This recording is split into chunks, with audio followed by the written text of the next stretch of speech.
So when we're figuring out co-activation with the laser here, we want to be able to pair up the movement that we're doing with the body relative to the area we're working on the brain. So with a lot of single side, like if we're focusing on one specific limb on one side of the body, there's ultimately two ways that we can correlate that. So if we look at left side arm movement, that's going to correlate with the left cerebellum and the right motor strip. I would be, if we're working on this left hand pushing through the table, I would go right over the left cerebellum as we're doing the movement. Because what this is going to do is going to help to coordinate that movement of him pushing down through the table. So another good way to ultimately think about it as well is we can even use real-time feedback of what makes him recruit muscles more. So we could look, hey, how do we laser the cerebellum? How does that tie into him pushing through the table? We could do that for a set. We could go up to the right cortex. We could say, if we activate this part of the brain, how is that helping him to push to the table more? That almost gives us a real-time feedback of things that we're doing to help to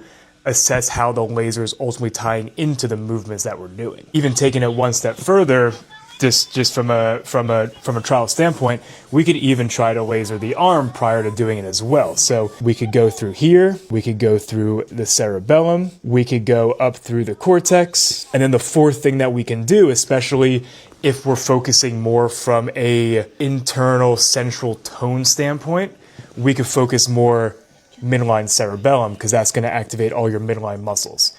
So it kind of, even throughout exercises, it could be relative to what the focus on is in that specific micro movement. So a focus could be pushing through the hand, but another focus could be pulling you up to midline, and that is going to be a similar but also a little bit different potential of an area. What I'll say is if we are on the right cerebellum when we should be in the middle, that's not going to be the world of difference. So I don't want you thinking that if you're lasering the wrong part of the brain or cerebellum, that's going to screw the whole movement up. The more specific you could be, the better. But with that being said, if you put the laser over one area, it isn't going to hit just that one teeny area.